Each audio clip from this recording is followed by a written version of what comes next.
Damos início então a uma nova temática. Falaremos hoje sobre o ECA. O ECA é o Estatuto da Criança e do Adolescente. É a Lei 8.069 de 13 de julho de 1990. Eu sou o James Franco e é com grande prazer que estamos aqui novamente. Agradeço inicialmente a Andrinéia Gomes e Janaína Bueno, as coordenadoras do curso Promotoras Legais Populares, Mulheres e a Sua Voz, pelo convite que me fizeram e dizer que é uma grande alegria participar deste movimento de grande importância social, compartilhando conhecimento de várias áreas para homens e mulheres. Estão engajados aí na teia social, né? No chão social. Bom, nosso tema hoje, então, como já explicitado inicialmente, é o ECA em miúdos, compreendendo o Estatuto da Criança e do Adolescente definitivamente. O Estatuto é um documento, é uma lei, na verdade, que traz, assim, muitos olhares, né? Por um lado, dificuldades, por outro, paixão, por outros, rebeldia, por outros, a intenção de modificar, né? Há uma parcela ainda significativa que enxerga no ECA um grande avanço social, outros querem mudá-lo para rebaixar a maioridade penal, enfim, há muita polêmica sobre o Estatuto da Criança e do Adolescente, sobre o ECA. E hoje nós vamos trazer um panorama com alguns aprofundamentos, mas definitivamente você hoje vai compreender o ECA, ainda que inicialmente. E aí depois você conseguirá com certeza fazer os seus aprofundamentos nos temas de interesse, porque o ECA é muito amplo, né? Inicialmente, eu trago aqui então um panorama daquilo que é que vamos tratar, né?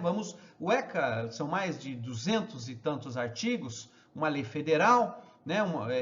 Conhecimento ali múltiplo, né? Tem diretrizes, né? Para todos os lados.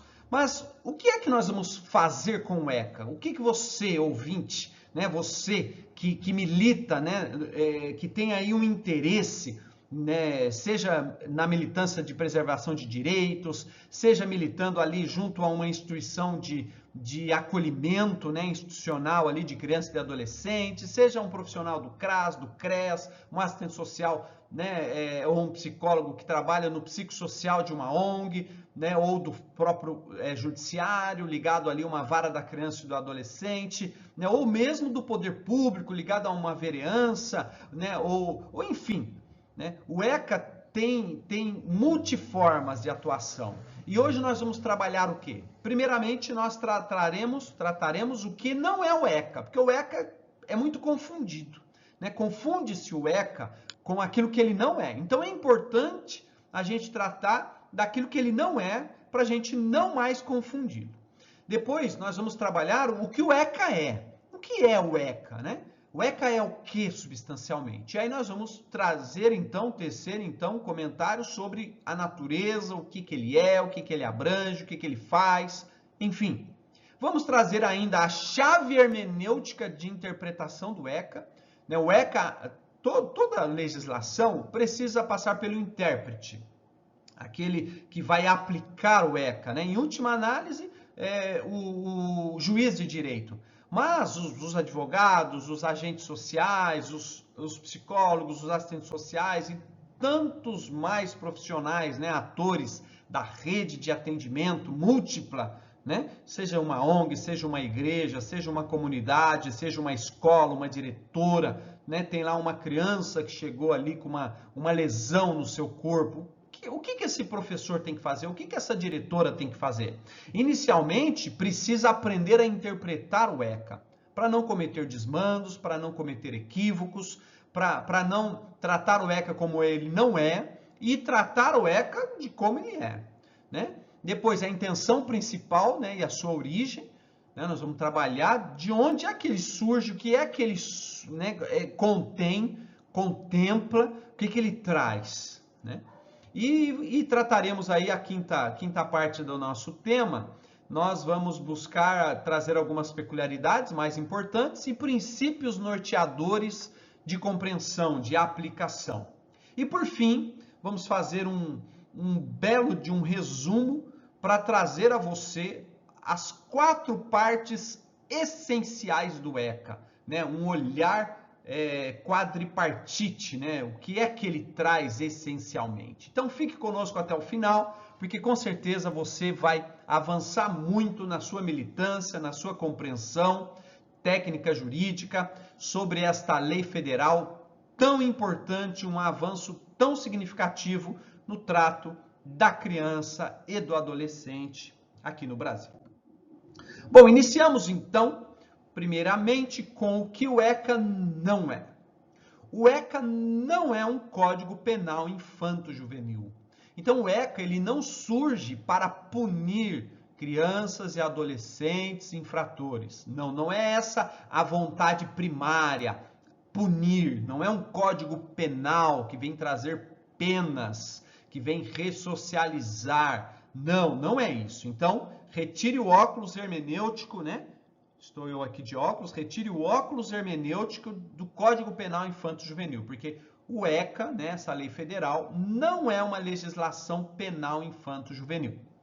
O ECA também não é uma lei penal, não é uma lei penal. Eu não posso tratar o ECA como sendo um documento, né, uma legislação com a finalidade punitiva, né, de reprimenda a eventuais atos infracionais, a eventuais falhas, crimes, né, seja lá o que for cometido por criança e adolescente. É claro que ele tem uma parte, né, as medidas socioeducativas, mas eu preciso trazer o que ele não é para a gente desmistificar, para a gente retirar essa carga penal do ECA, porque o ECA não tem esse condão de reprimenda, de punição, né, como é uma legislação penal, por exemplo.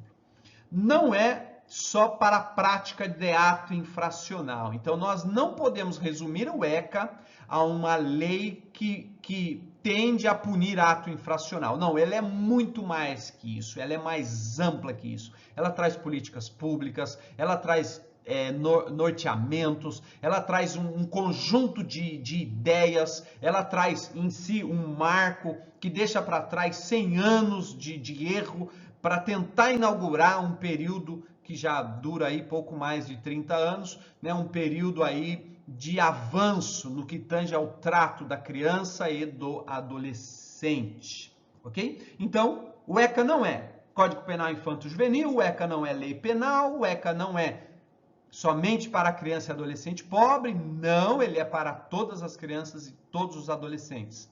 E o ECA também não é um ato para a prática de ato infracional apenas, não é isso, ele é muito mais do que isso.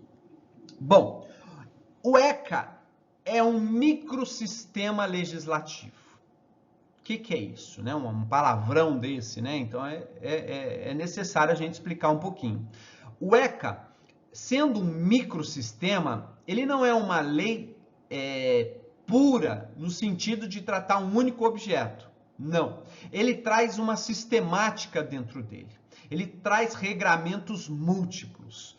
Por exemplo, regras de direito civil, como a adoção, regras de direito administrativo, como, por exemplo, diretrizes sobre viagens dessas crianças e adolescentes, participação em shows e eventos, em trabalho, etc. No que tange ao direito do trabalho, traz regras para essa criança, para esse adolescente, como lidar com o mercado de trabalho, traz regras penais, né? Pois há crimes tipificados no ECA, não praticado pela criança e pelo adolescente, mas praticado contra essa criança e contra esse adolescente, no sentido de preservação de direitos e garantias a essas crianças e a esses adolescentes. O ECA ainda traz infrações administrativas, com fixação de multas administrativas para determinadas pessoas que infringirem ou violarem direitos ligados à criança ou adolescente.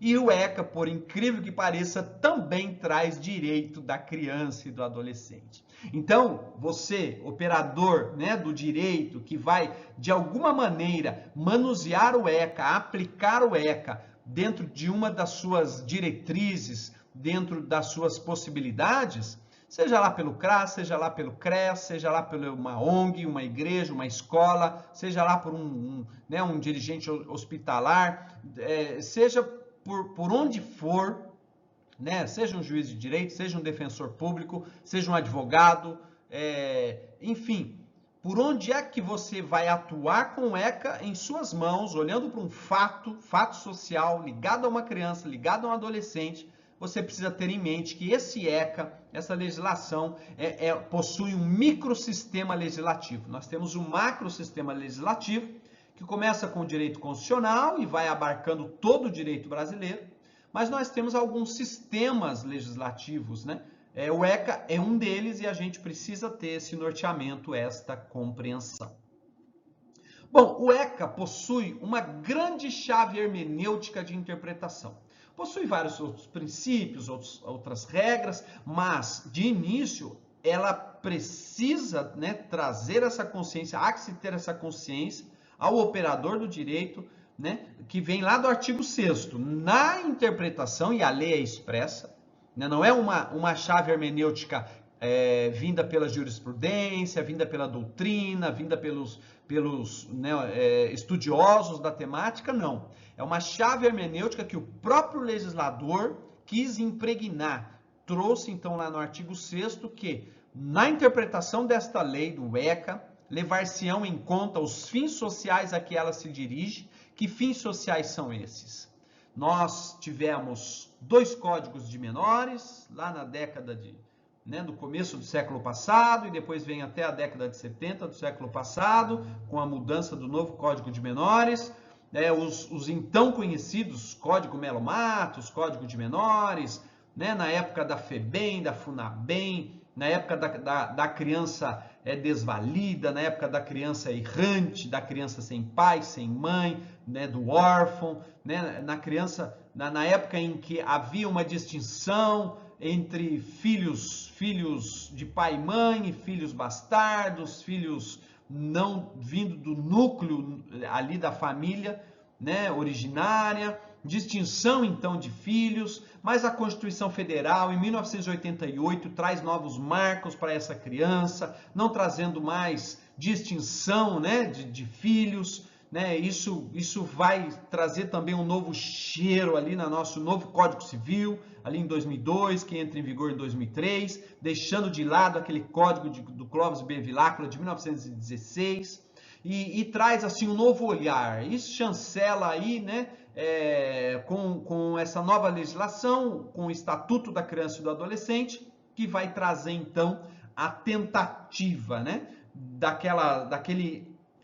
a criança desvalida, a criança errante, a criança que anda por aí, a criança que não tem lar, não tem pai e mãe, de décadas ou de 100 anos, né, um século perdido no que tange a criança e o adolescente, vem trazer então uma tentativa de resgate, vem trazer diretrizes para elevar essa criança, elevar esse adolescente à estatura de um ser humano que precisa ser protegido com dignidade, um ser humano que precisa ter um aparato ao seu redor, que vai lhe garantir chegar à fase adulta com proteção, com desenvolvimento, com escolarização, com profissão, para assim enfrentar os dilemas da vida social, né?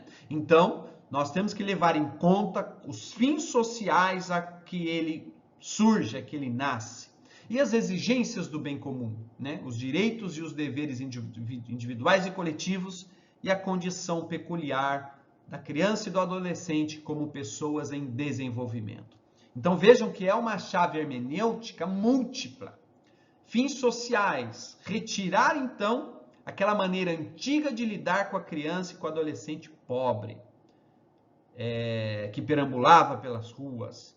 Ou seja, precisamos acolher, precisamos proteger, precisamos cuidar, precisamos fazer valer essa próxima geração. Ou seja, temos que ser ombros dessa próxima geração, para que eles pisem e alcancem o futuro. E nós vamos ficando para trás e elas vão assumindo assim, né, essas crianças, esses adolescentes vão assumindo o nosso lugar na sociedade. Então é com esse olhar que nós temos que lidar, né? A gente afasta aqui a situação da criança em situação irregular, a gente afasta aqui aqueles procedimentos verificatórios, a gente afasta aqui a pobreza, né, a criminalização puramente da pobreza dessa criança, desse adolescente. A gente afasta aqui todo aquele movimento de meninos e meninas de rua, né, da década de 70, década de 80, né? A gente se lembra da pastoral do menor, ali da Igreja Católica, que tanto militou contra a erradicação, né,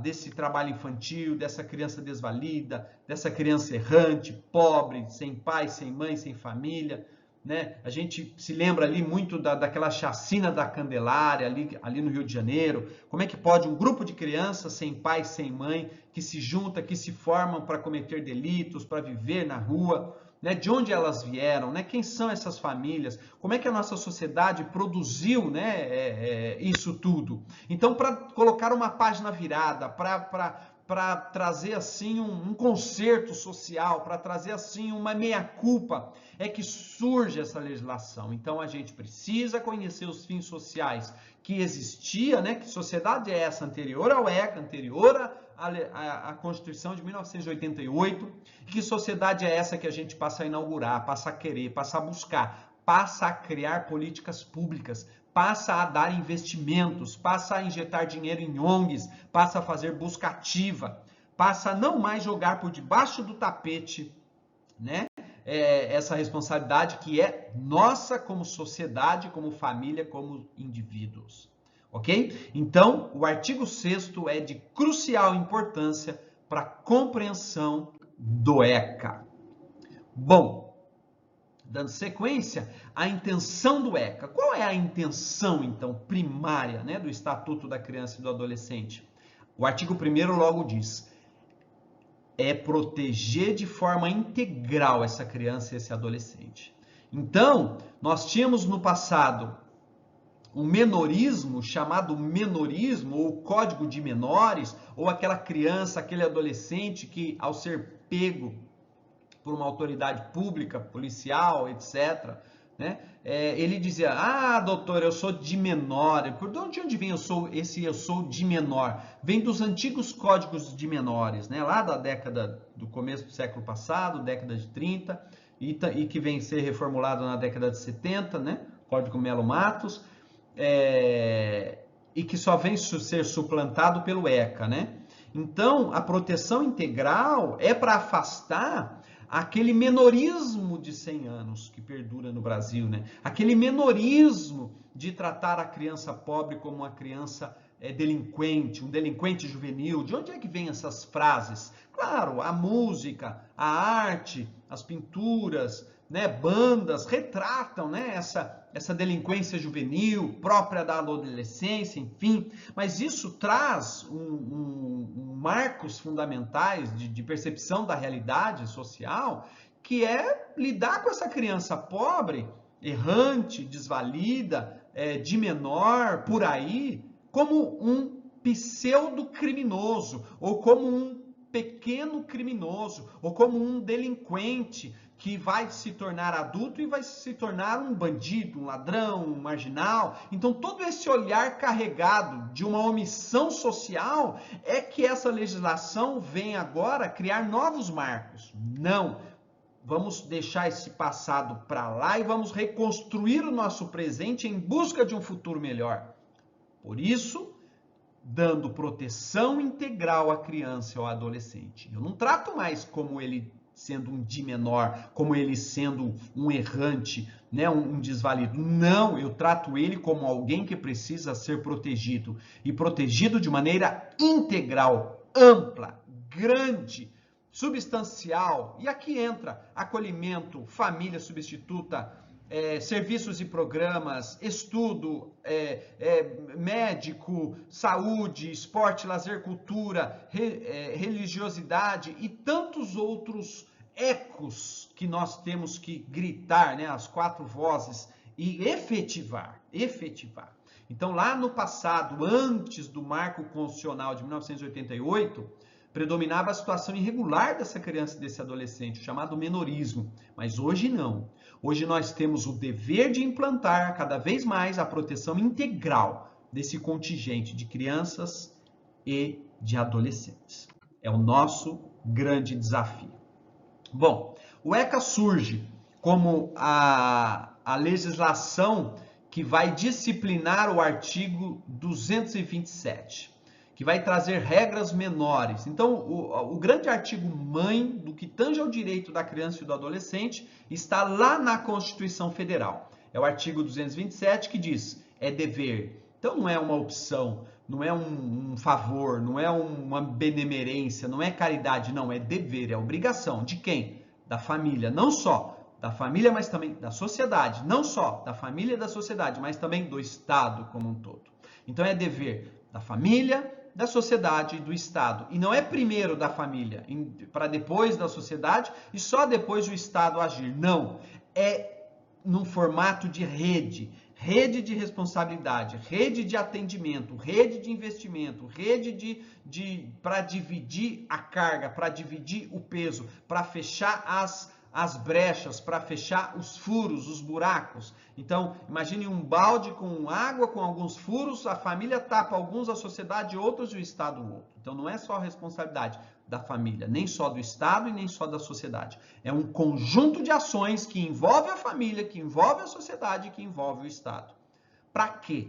Para assegurar a criança ou adolescente e mais recentemente ao jovem, né, pelo Estatuto da Juventude, com absoluta prioridade, o direito: vida, saúde, alimentação, educação, lazer, profissionalização, cultura, dignidade, respeito, liberdade, convivência familiar e comunitária, além de colocá-los a salvo de qualquer forma de negligência, discriminação, exploração, violência, crueldade e, eventualmente, opressão também que esse contingente ou esse indivíduo possa estar passando.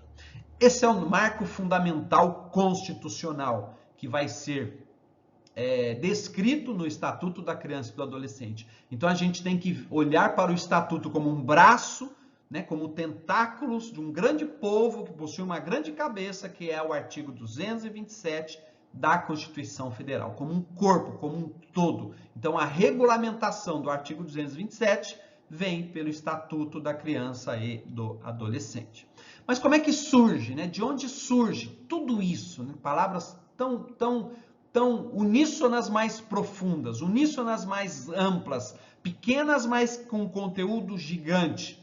Né? De onde vem essa absoluta prioridade ao direito à vida, saúde, alimentação, educação, lazer, profissionalização, cultura, dignidade, respeito, liberdade, convivência familiar e comunitária, além de colocá-los a salvo a toda e qualquer forma de negligência, discriminação, exploração, violência, crueldade e opressão? Vem de 50 anos de luta pós-Segunda Guerra Mundial, quando lá em 1959... né? O mundo discute os direitos das crianças e do adolescente. Então, enquanto o Brasil está vivendo ditadura, está vivendo Código de Menores, está vivendo punição, está vivendo FEBEM, FUNABEM, está vivendo um sistema de criminalizar a pobreza, né? Na figura desses jovens, dessas crianças, desses adolescentes. O mundo pensante, através da Declaração Universal dos Direitos da Criança, lá na Unicef, está discutindo, e lá em 59 já se tem esses marcos que são os direitos, né, dessas crianças. Então, as crianças têm direito à igualdade, sem distinção de raça, religião, nacionalidade, e traz inúmeros princípios, né, a Declaração Universal dos Direitos das Crianças. A criança desfrutará de todos os direitos enunciados nesta declaração. Esses direitos serão outorgados a todas as crianças, sem qualquer exceção, distinção ou discriminação por motivos de raça, cor, sexo, idioma, religião, opinião, políticas ou de outra natureza, nacionalidade ou origem social, posição econômica, nascimento ou outra condição, seja inerente à própria criança ou à sua família. E essa criança discutida lá na ONU, ela é a menor de 18 anos de idade. Ela não é a nossa criança aqui do ECA até 12 anos, não. Ela tem um conceito mais amplo, então a gente tem que olhar para essa criança em formação, propriamente.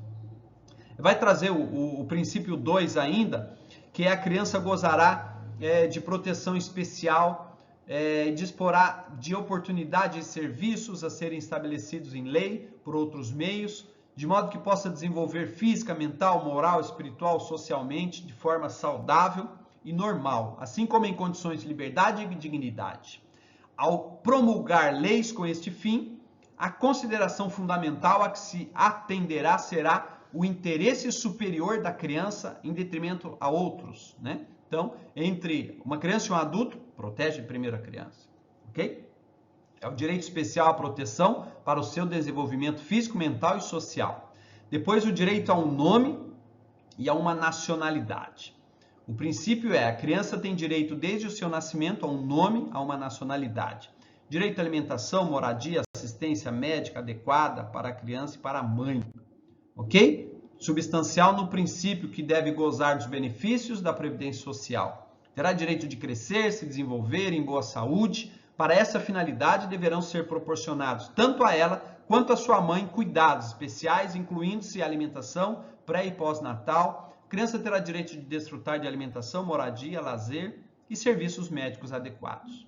Depois temos ainda o direito à educação e os cuidados especiais para a criança, né, de forma física e mentalmente deficiente. A criança física ou mentalmente deficiente, lembrando que é uma legislação antiga, né, por isso usa esses termos mais carregados, ou aquela que sofre de algum impedimento social, deve receber o tratamento, educação e os cuidados especiais que requeira o seu caso particular.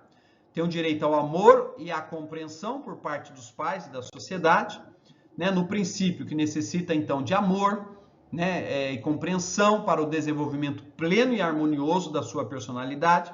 Sempre que possível deverá crescer com o amparo e sob a responsabilidade de seus pais, mas em qualquer caso, em um ambiente de afeto e segurança moral e material, salvo, né, circunstâncias excepcionais que não se dará, né, não se deverá separar a criança de tenra idade de sua mãe, a não ser realmente se acontecer algo que justifique de forma premente, forte, né, e justificável. A sociedade e as autoridades públicas terão a obrigação de cuidar especialmente do menor abandonado ou daqueles que careçam de meios adequados de subsistência. Lembrando que é uma legislação de 1959, por isso traz esses termos, né, que hoje são tecnicamente inadequados, mas a gente tem que fazer uma interpretação desses termos ao longo do tempo, né? Convém que se concedam subsídios governamentais ou de outra espécie para a manutenção dos filhos de famílias numerosas.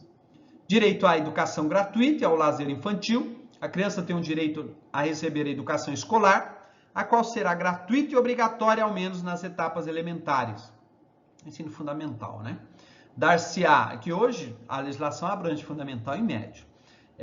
Dar-se-á à criança uma educação que favoreça sua cultura geral e lhe permita, em condições de igualdade de oportunidades, desenvolver suas aptidões e sua individualidade, seu senso de responsabilidade social e moral, chegando a ser um membro útil à sociedade. O interesse superior da criança deverá ser o interesse diretor daquelas que têm a responsabilidade por sua educação e orientação. Tal responsabilidade incumbe, em primeira instância, a seus pais. A criança deve desfrutar plenamente de jogos e brincadeiras, os quais deverão estar dirigidos para a educação, a sociedade e as autoridades, né? Para a educação, a sociedade e as autoridades públicas se esforçarão para promover o exercício deste direito. Terão ainda os direitos a ser socorrido, em primeiro lugar, em caso de catástrofes, ok? Terremoto, maremoto, guerras, etc. E temos ainda, a criança deve, em todas as circunstâncias, figurar entre os primeiros a receber proteção e auxílio. O direito a ser protegido contra o abandono e a exploração no trabalho. A criança deve ser protegida contra toda forma de abandono, crueldade e exploração. Não será objeto de nenhum tipo de tráfico. Não se deverá permitir que a criança trabalhe antes de uma idade mínima adequada. Em caso algum, será permitido que a criança dedique-se ou a ela se imponha qualquer ocupação ou emprego que possa prejudicar sua saúde ou sua educação, ou impedir seu desenvolvimento físico, mental e moral. É um grande desafio. Como encontrar adequada a uma criança para poder trabalhar? Isso é um grande desafio de hoje. Talvez precisamos reformular um pouco a nossa legislação nesse sentido. Por quê? Porque a gente não permite que essas crianças, e muitas vezes, trabalhem, né, de forma técnica, mas elas acabam sendo ociosas e o tráfico e algumas, né, situações da sociedade acabam por coaptando essas crianças e esses adolescentes, né, causando aí um malefício gigantesco. E o direito de crescer, né, também dentro de um espírito de solidariedade, compreensão, amizade e justiça, né, entre os povos. Bom, princípio 10, a criança deve ser protegida contra as práticas que possam fomentar a discriminação racial, religiosa ou de qualquer outra índole. Deve ser educada dentro de um espírito de compreensão, tolerância, amizade entre os povos, paz e fraternidade universais e com plena consciência de que deva consagrar suas energias e aptidões ao serviço de seus semelhantes. Então vejam, todos esses, todo um conjunto de discussão que está lá desde a década de 50 do século passado, é o que vai ser inserido num grande resumo no artigo 227 da Constituição Federal. Então, o artigo 227 da Constituição Federal vem desses estudiosos da temática que introduziram no texto constitucional esses marcos de uma forma reduzida, possibilitando assim, juntamente com o ECA, que veio logo na sequência, em 1990, a Constituição é de 88, logo em seguida, né, um ano e pouco depois, vem o ECA, que vai então trazer um conjunto de legislações de garantias fundamentais para as crianças e para os adolescentes, afastando então aqueles 100 anos perdidos no que tange a criança e o adolescente, chamado de menorismo, inaugurando então uma nova era, a era da proteção integral da criança e do adolescente. No marco temos a definição de criança e de adolescente. Então, para a nossa legislação, para o ECA, o que é uma criança e o que é um adolescente? O marco é cronológico, é pela idade, né? Não é pela concepção física ou mental, não, é pela idade cronológica. E o artigo 2º, então, diz que a criança, considera-se criança para os efeitos desta lei, a pessoa até 12 anos de idade, incompleto, né? 11 anos, 11 meses, 29 dias. Na data do aniversário, então, completa 12, ela se torna, então, adolescente. Ela se torna, então, adolescente até 17 anos, 11 meses, 29 dias. Na data de aniversário de 18 anos, ela, então, adquire a sua maioridade penal e a sua maioridade civil. E ainda temos a aplicação do ECA em casos excepcionais para pessoas entre 18 e 21 anos de idade, de forma excepcional, né? Temos isso, por exemplo, quando um adolescente de 17 anos comete um ato infracional, um crime grave, violento, ele vai poder cumprir medida socioeducativa até os 21, com certeza vai poder cumprir. Ok? Bom, lembre-se, né? O artigo 3º diz: a criança e o adolescente gozam de todos os direitos fundamentais inerentes à pessoa humana. Então, a criança não é coisa, como no passado já foi compreendida, né, como tal. A criança não é objeto, a criança não é algo menor. Não, a criança é pessoa humana que precisa ser cuidada, protegida, né, no âmbito da dignidade, no âmbito da proteção integral, ok? Esse é o dever, esse é o dever. E o artigo 3º traz quase que um resumo do ECA, né? Ou mesmo um resumo do artigo 227 e do ECA, ou resumo daquele compêndio, né, da Unicef, da ONU, né? A criança e o adolescente gozam de todos os direitos fundamentais inerentes à pessoa humana, sem prejuízo da proteção integral de que trata esta lei, assegurando-se-lhes, por lei ou por outros meios, todas as oportunidades e facilidades a fim de lhes facultar o desenvolvimento físico, mental, moral, espiritual e social em condições de liberdade e dignidade. E o parágrafo único desse artigo 3º diz que os direitos enunciados nesta lei aplicam-se a todas as crianças e adolescentes, sem discriminação de nascimento, situação familiar, idade, sexo, raça, etnia, ou cor, religião ou crença, deficiência, condição pessoal de desenvolvimento e aprendizagem, condição econômica, ambiente social, religião e local de moradia, região, melhor dizendo, e local de moradia ou outra condição que diferencia as pessoas, as famílias ou a comunidade em que vivem. Tudo isso precisa e deve ser observado e contribuído. E aí temos o artigo 4º, que na realidade seria o artigo 4º e não o 3º, que é o resumo do próprio ECA, o resumo do próprio artigo 227. O artigo 3º são norteamentos e o artigo 4º, então, seria esse resumo, né? É dever da família, da comunidade e da sociedade, em geral, e do poder público, assegurar com absoluta prioridade a efetivação dos direitos referentes à vida, à saúde, à alimentação, à educação, ao esporte, ao lazer, à profissionalização, à cultura, à dignidade, ao respeito, à liberdade, à convivência familiar e comunitária. Praticamente, quer resumir o ECA? Artigo 4º. Quer entender o artigo 227, o ECA? Artigo 4º. A quarto, começa por aqui para você ver o nível de abrangência, profundidade, largura e altura do ECA. Artigo 5º. Nenhuma criança ou adolescente será objeto de qualquer forma de negligência, discriminação, exploração, violência, crueldade ou opressão, punido de forma, na forma da lei, qualquer atentado por ação ou omissão aos seus direitos fundamentais. Então, basicamente, ele se une, ao artigo 4º para trazer um grande resumo, ou uma grande cópia, uma grande reprodução do artigo 227 da Constituição Federal. E aí, nós temos um grande marco, e o artigo 23 é o grande marco, porque na legislação anterior, à Constituição de 1988, até mesmo no ECA, quando ele nasce, ele traz um problema, por quê? Porque todo mundo vê a punição da pobreza, o higienismo, limpar a pobreza da sociedade, jogando a criança com a água suja do banho fora, Então, ao invés de tirar a criança que tomou banho e jogar a água suja fora, não, se joga a água suja com a criança. O que significa essa metáfora? Significa que, para o pobre, você conectava a pobreza com a criminalidade. Então, é pobre, é criminoso.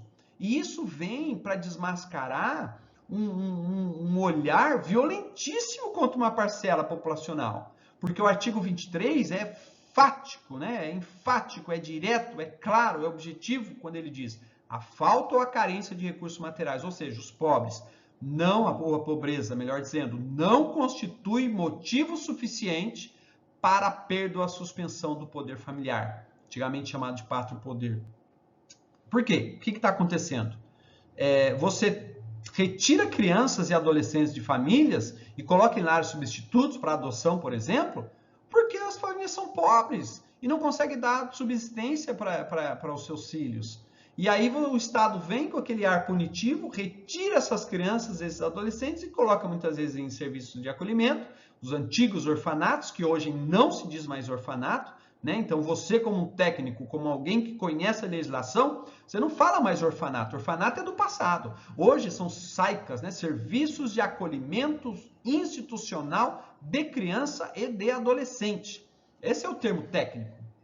E você precisa estar antenado com essa progressão de olhar, de legislação, de conceito, de conteúdo. Ok? Então, artigo 23. Se for só pobre, só falta de recursos, não é motivo suficiente para acolher ou para suspender o poder familiar ou para perder o poder familiar, retirar da família as crianças e os adolescentes. E o parágrafo 1º desse artigo vai dizer também que, não existindo outro motivo que por si só autorize a decretação da medida de afastamento, ou perda ou suspensão do poder familiar, a criança ou adolescente será mantida em sua família de origem, o qual deverá obrigatoriamente ser incluídas em serviços e programas oficiais de proteção, apoio e promoção. Então, aqui você tem que acionar a rede de atendimento, a rede executiva de atendimento, a prefeitura local, dentro das suas secretarias, e incluir essas famílias em serviços de proteção, fortalecimento de vínculos, de renda, aluguel social, Bolsa Família, BPC e tantos outros,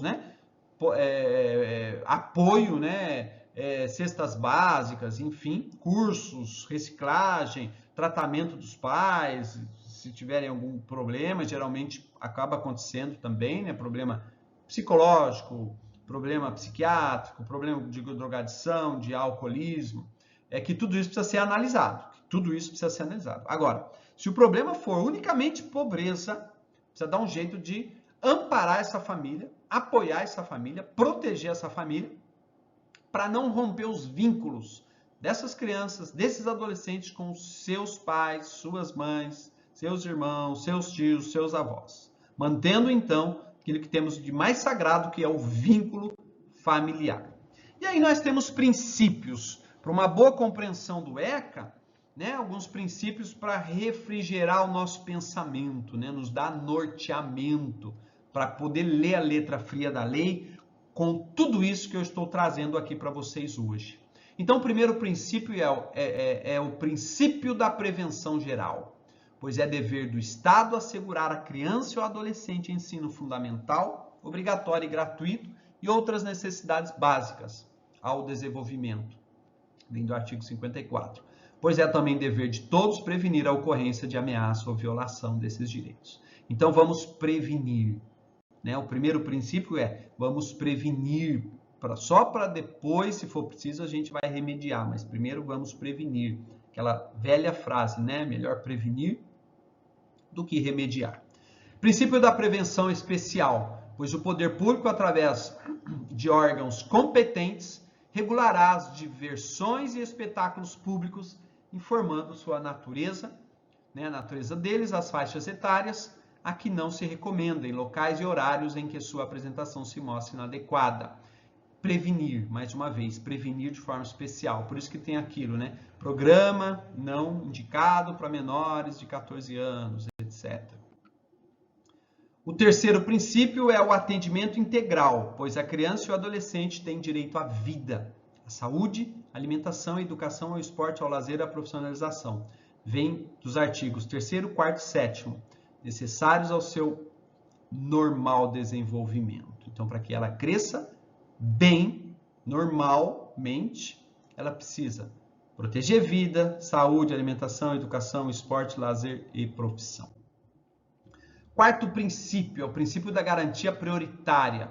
Então, vamos dar prioridade de atendimento, primazia de receber proteção e socorro em quaisquer circunstâncias, bem como na precedência de atendimento nos serviços públicos ou de relevância pública, assim como preferência na formulação e na execução das políticas sociais públicas e ainda destinação privilegiada de recursos públicos nas áreas relacionadas com a proteção à infância e à juventude. Artigo 4º, letras A, B, C e D. Quinto princípio é o princípio da proteção estatal, que deve visar a sua formação biopsíquica, social, familiar e comunitária através de programas de desenvolvimento, artigo 101.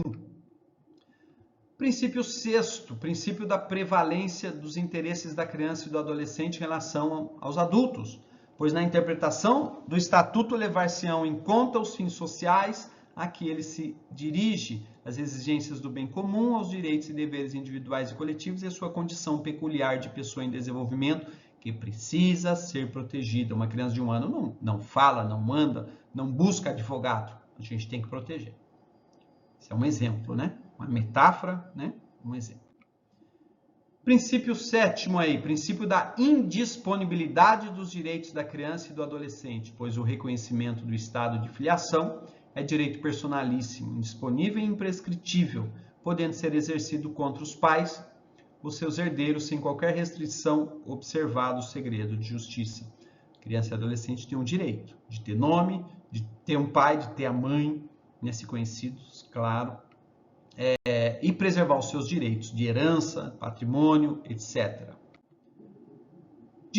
Princípio também da escolarização fundamental e profissionalização, que são obrigatórios sempre que possível, utilizando os recursos da comunidade, inclusive no caso de internado. Isso vem do artigo 120 e 124. Então, tem que levar caderno e livro escolar lá no hospital, no caso dessa criança, desse adolescente, passando por um tratamento de internação médica. Princípio nono. Princípio da reeducação e da educação, da reintegração e da integração da criança e do adolescente, promovendo socialmente a sua família, fornecendo-lhe orientação e inserindo-os em programa oficial ou comunitário de auxílio e assistência, bem como supervisionando a frequência e o aproveitamento escolar, vem do artigo 119, incisos de 1 a 4. E temos ali os princípios 10, né, da sigilosidade, sendo vedada a divulgação de atos judiciais, policiais e administrativos que digam respeito a crianças e adolescentes a que se atribua autoridade de ato infracional, vem do artigo 143, e o princípio da respeitabilidade, pois é dever de todos velar pela dignidade da criança e do adolescente, pondo-os a salvo de qualquer tratamento desumano, violento, aterrorizante, vexatório ou constrangedor, vem do artigo 18, do artigo 124 e do artigo 178. Então a gente não pode divulgar o rosto, o nome, né, porventura de algum adolescente que cometeu aí autoria de ato infracional, e também temos que pôr a salvo, protegendo, né, de qualquer tratamento desumano, violento, etc. E aí temos ainda o princípio da gratuidade, pois é garantido o acesso a toda criança ou adolescente à Defensoria Pública, ao Ministério Público e ao Poder Judiciário, por qualquer de seus órgãos, sendo a assistência judiciária gratuita prestada a todos que a necessitem, do artigo 141, parágrafos 1º e 2º, e o princípio do contraditório, como postulado constitucional, garante aos acusados, em geral, ampla defesa e igualdade de tratamento em processos judiciais e administrativos. Vem da própria Constituição Federal, artigo 5º, inciso 55, vem do ECA, artigo 171 e 190. E o princípio do compromisso, né, ao qual se sujeitam todos aqueles que assumirem a guarda ou a tutela, devendo responder bem e fielmente pelo desempenho do seu cargo, artigo 32 do ECA. Então, todos esses são princípios que precisam ser bem observados. E aí, como prometido, lá no começo, eu prometi entregar para vocês o ECA em miúdos. Então, nós construímos todo um aparato, passando por fundamentos, por perspectiva filosófica, por análises, por perspectivas históricas, por perspectivas conceituais, para a gente chegar no ECA em miúdos.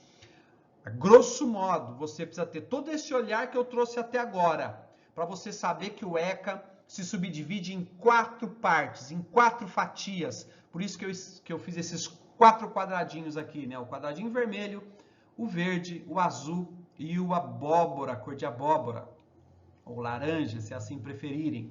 Então, o ECA possui 4 partes. Primeira parte, direitos. Crianças e adolescentes possuem direitos. Se esses direitos forem violados, elas precisam de medidas protetivas. Segunda parte, medidas protetivas. Terceira parte, se algum dos direitos ainda forem violados e esses adolescentes vierem a cometer, ou crianças, enfim, vierem a cometer atos infracionais, aí a gente tem medidas socioeducativas, que só se aplica a adolescentes e não a crianças, ok? Crianças, acolhimento, medidas socioeducativas, adolescentes. E quarta parte, todas as entidades que atuam de alguma maneira nesta grande teia, esse grande tecido, nessa grande rede socioassistencial, jurídica, de proteção, deveres e obrigações e cuidado, né, e respeito, que são o Ministério Público, a Defensoria Pública, serviços municipais, secretarias, né, que vem do Poder Executivo Municipal, também estadual e federal, de atendimentos diversos, passando por escola, creche, CREAS, CRAS, etc. Então, há toda uma rede jurídica de atendimento executivo e judicial, né, para proteger, para cuidar, para sanar eventuais abusos, desvios, violências, ameaças, etc. Então, a gente pode resumir o ECA em 4 partes. Primeira parte, direito, né, à vida, saúde, liberdade, respeito, dignidade, convivência familiar e comunitária, educação, cultura, esporte, lazer, profissionalização, proteção, trabalho e prevenção. Tudo isso está lá do artigo 1º até, né, mais ou menos o artigo 50, por ali. Você tem ali todos os direitos, né, dessa criança e desse adolescente. Então, o ECA possui 4 partes. Direitos. Só que esses direitos precisam ser preservados, protegidos, né? E aí vem a segunda parte. Caso um ou mais direitos sejam violados, será necessária a aplicação de medidas protetivas. Então, vem a parte das medidas protetivas, que vem desde um encaminhamento para um serviço público, uma vaga de creche, ou até mesmo uma adoção, né, um acolhimento institucional, um nível mais hard de proteção dessa criança e desse adolescente. Ok? Então, segunda parte, do ECA, medidas protetivas caso esses direitos da primeira parte forem violados. Claro que se ainda houver mais rasgamento dessa família e esse adolescente se tornar um infrator, né, cometer crimes que a legislação não chama de crime, chama de ato infracional, aí a gente precisa aplicar medidas protetivas para esse grupo de adolescentes. Então temos na terceira parte do ECA as medidas socioeducativas, somente para adolescentes, quando cometerem crimes que são chamados de ato infracional. Esse crime, então, não é chamado de crime para o adulto, acima de 18 anos, mas se é cometido, então, um homicídio, um roubo, um furto, etc., por um adolescente, ele será tratado, então, nas medidas socioeducativas. Prestação de serviço, reparação do dano, internação, etc. Né? Então, temos ali um mix de medidas protetivas que se aplica a eventuais atos infracionais, né, cometidos por esses adolescentes. O artigo 103 diz que considera-se ato infracional a conduta descrita como crime ou contravenção penal quando é praticada pelo adolescente. E aí temos o SINASE, né, que vai dirigir e cuidar de todo o ordenamento nacional, estadual e municipal, no que tange à aplicação da medida, né, socioeducativa. E temos também, né, no que tange à medida protetiva da parte 2 do ECA, temos o plano de convivência familiar e comunitária a nível nacional, a nível estadual e a nível municipal, para poder garantir mesmo uma rede de atendimento quando aqueles direitos da primeira fase, da primeira parte do ECA, de alguma maneira for violado. E temos a quarta parte do ECA, que são todos aqueles órgãos públicos, pessoas, agentes, entidades que militam de alguma maneira, né, na seara da criança e do adolescente. Então nós temos as entidades públicas, privadas também, ou terceiro setor, né, que atuam em parceria com o poder público, que atuam, que militam, né, no que tange, seja os direitos propriamente, seja as medidas protetivas propriamente, seja as medidas socioeducativas propriamente. Fortalecimento de vínculos, programas, serviços, etc. E uma frase que eu gostaria de fechar é: o atendimento em rede dessa criança, desse adolescente, dessa família é fundamental para a reconstrução dos vínculos rompidos, perdidos, que eventualmente tenham ocorrido. Então, esse foi o grande panorama, com alguns aprofundamentos histórico, social, jurídico, político, até filosófico, no que tange aos direitos das crianças e dos adolescentes, o ECA. O ECA em miúdos, conhecemos o ECA definitivamente. Depois dessa aula, dessa palestra, dessa conversa, desse bate-papo, com certeza, o seu olhar para o ECA, para o artigo 227 da Constituição Federal, para a Convenção da criança e do adolescente, ou melhor, da criança, nunca mais será a mesma. Eu sou o James Franco, está aqui o meu contato, fiquem bem e até o nosso próximo encontro.